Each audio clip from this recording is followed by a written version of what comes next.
Choosing the type of rig you want to go full-time or even part-time with can be overwhelming because there's no one perfect rig that works best for everybody. But if you're not sure which one to choose, I'm going to discuss why an RV was the best choice for me over van life, and maybe that'll help you make a decision. The number one reason I chose an RV over a van was size. Yes, you can find RVs that are smaller than mine or even the same size or smaller than a van. But I wanted room not only for me, but also for my cats to spread out and run around. Two of my cats are off the walls bonkers, and they really love to just run back and forth and all around in any space that they're in. So squeezing them into a van where there really wasn't much room to run around just wasn't something that I wanted to do to them. But in addition to them, I didn't ever want to feel too cramped or cooped up in a van. I was honestly worried that I would get sick of the size of a van long before I would ever get sick of traveling and seeing all the places that I wanted to see.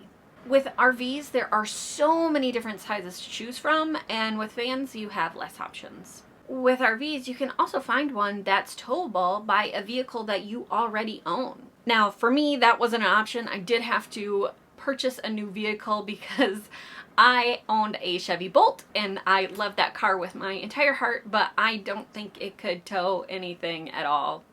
Also, being in an RV and experiencing bad or cold weather, especially for multiple days in a row, you won't feel as cooped up in a rig like this than you would in a van. How I'm able to travel full-time is I have a remote job, but I still do work Monday to Friday.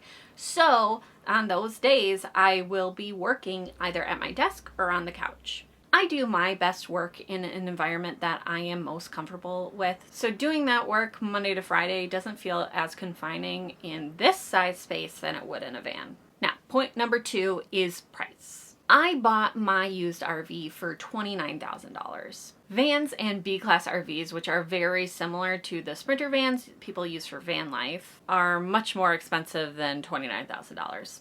For vans, you can absolutely save yourself a whole ton of money by doing the conversion yourself. But if you don't have the time and skills needed for the conversion, it can get pricey really quickly. And if you choose to purchase an RV, you don't even need to spend nearly as much as I did on mine. There are so many affordable RVs out there, both new and used. Speaking of time and skills, that brings me to my third point, which is that an RV already has the bones and systems already built in. For me, I didn't have the time to put into converting a van. Again, I have that full-time job Monday to Friday, and in addition to that, after I moved home from California, I only had about 2 months before I wanted to start my travels and adventure. Had I converted something myself, I would most likely still be in Michigan trying to finish a conversion 8 months later. I also don't feel comfortable installing systems like electric and plumbing and heating. And there are so many resources out there to learn how to do that, especially from people who have done it before. But I really didn't have the time or honestly the patience to learn how to install things like plumbing. Speaking of plumbing, that brings us to point number 4, which is my bathroom. Of course you can have a bathroom in a van, but that is taking up a good chunk of already limited space. And in my RV, I have a full bathroom that I can spread out in. It has a sink, a toilet, a shower, and even a bathtub.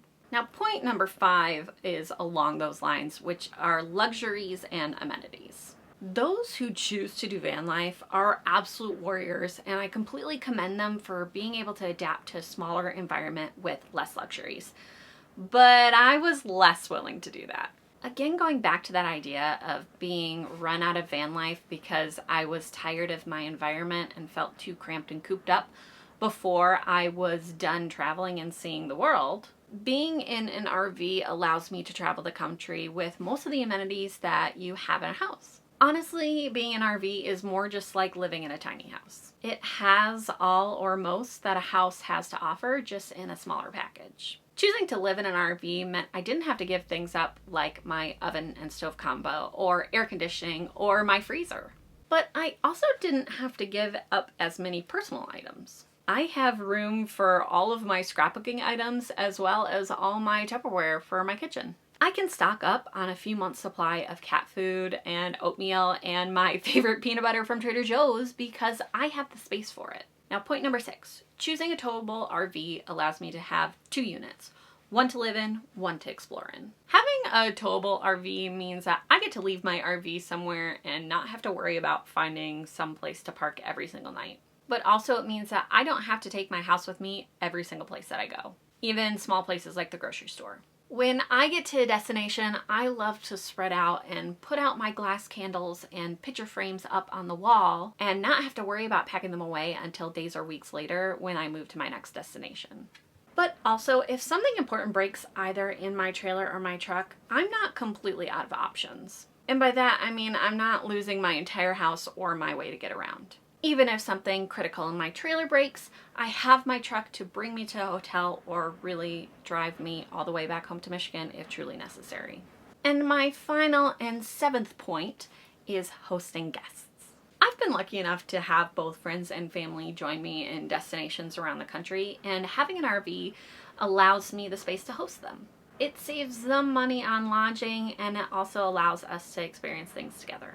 Now, do not take this video as me hating on van lifers. There are so many pros to having a van over an RV. A van just wasn't the right choice for me. Whatever rig you choose to pursue this lifestyle with, I promise you, you will have an amazing time with incredible experiences. Just get out there, explore responsibly, and remember to leave no trace. Let me know in the comments below if you have any additional questions about why I chose an RV over van life. But thanks so much for watching this video. I'll catch you on the next one.